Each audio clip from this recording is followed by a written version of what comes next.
Olá, amigos. Este é o quadro A Vida em Pauta. Hoje falaremos de Jesus. Na apresentação do livro Leis Morais e Saúde Mental, de Sérgio Luiz da Silva Lopes, a presidente da Federação Espírita do Rio Grande do Sul, à época, 2006 a 2009, ela foi presidente, Gladys Pedersen de Oliveira, ela faz a apresentação desse livro, e na apresentação ela chama a atenção para um detalhe da obra. Nos mostra, diz ela, o autor destaca que um dos méritos da doutrina espírita é mostrar Jesus, nosso modelo e guia. Mostrar Jesus como modelo e guia, como um ser humano, como um irmão, alguém que trilhou os caminhos da evolução passo a passo, atingiu a plenitude e voltou para nos auxiliar. É deste Jesus que ela nos fala. Como enxergamos Jesus? Como nós enxergamos Jesus?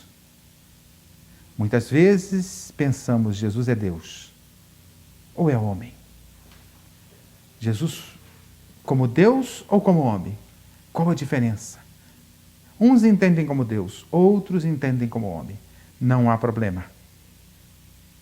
Depende do que queremos dizer. O próprio Cristo, quando conversando com seus discípulos e dito a ele que ele era bom, ele rejeitou a ideia. Disse, não, bom é meu Pai que está no céu. Fazendo essa diferença muito clara entre Deus e ele como filho. Se ele era filho, nós também, ele nos tratou como irmãos e nos tratou como filhos de Deus. Jesus é homem ou Deus? Podemos entender que Jesus é Deus quando olhamos pela distância que ele se encontra de nós. Da mesma forma que uma criança ou alguém muito humilde, muito simples na área do intelecto, na área da ciência, olha para um sábio, quase o endeusa, o idolatra. Às vezes até chama de Deus. Na antiguidade, alguns mais evoluídos eram considerados até deuses. Então, quando olhamos para alguém muito distante de nós, em sabedoria, em conhecimento, em hierarquia, nós o endeusamos. Nós idolatramos. Assim o fazemos com os nossos ídolos. Mas, nesse ponto de vista, olhando dessa maneira, podemos até dizer que Jesus seria Deus. Um Deus, um ser que está muito acima de nós. Mas, na verdade, Jesus, como nosso irmão, é um espírito, filho de Deus, tanto quanto nós.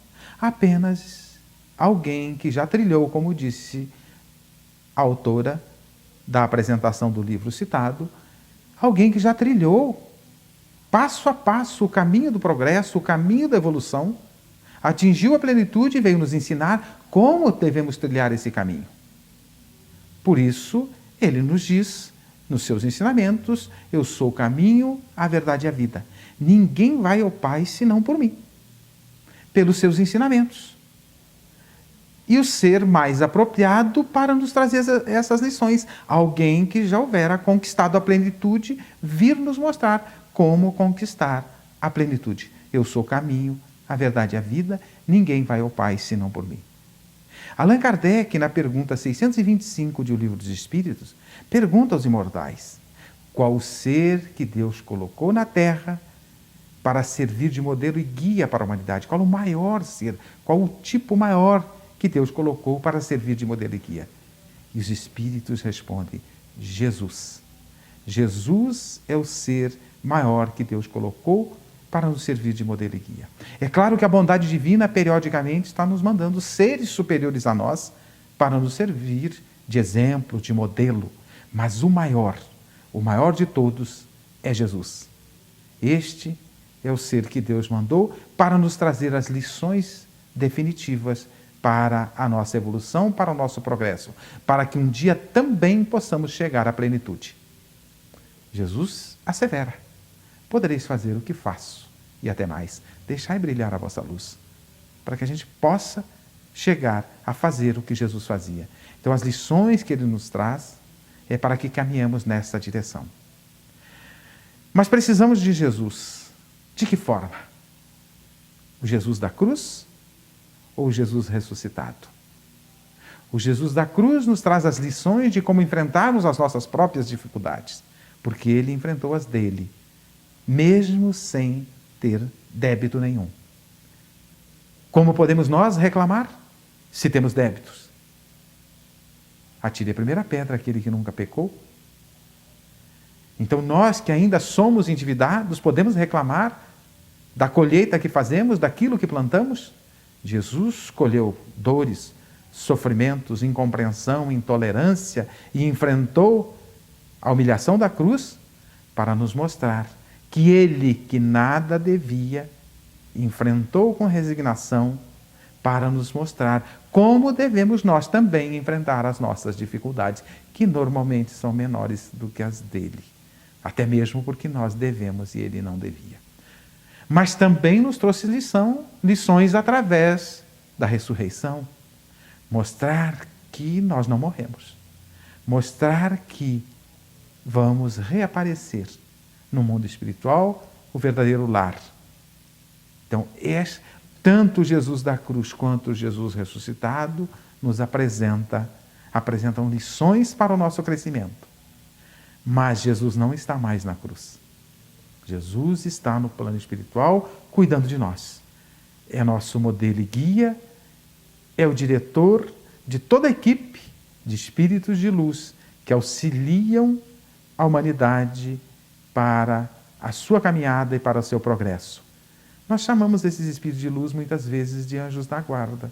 Nós espíritas a chamamos de espírito protetor. É a mesma coisa. É o mesmo entendimento.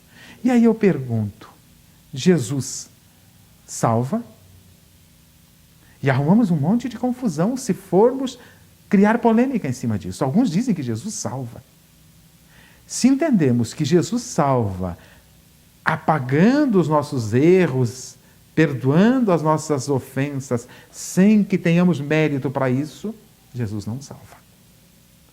Se entendermos que salvar é Ele nos tirar do lodo, do lamaçal das nossas imperfeições, não, Ele não salva. Agora, se entendermos que Ele salva, nos oferecendo os ensinamentos necessários, o amparo necessário, para que nós mesmos, fazendo os nossos esforços, possamos sair das nossas imperfeições, dos nossos erros, aí Jesus verdadeiramente salva. Então Ele é o caminho, a verdade e a vida para o nosso desenvolvimento, para o nosso crescimento. Reconhece-se o verdadeiro espírita pela sua transformação moral e pela luta que trava contra as suas próprias imperfeições. Evangelho segundo o Espiritismo, capítulo 17, Sede perfeitos. Pela luta que trava contra as suas próprias imperfeições. Então, se queremos que Jesus nos salve, precisamos fazer uso do seu Evangelho para combater as nossas imperfeições. Então, precisamos fazer esse combate. E como auxílio, amparo para este combate, o seu Evangelho e uma pleiade de espíritos de luz que auxiliam a humanidade no crescimento, esses anjos da guarda. Então, nesta premissa, nesse prisma, Jesus salva.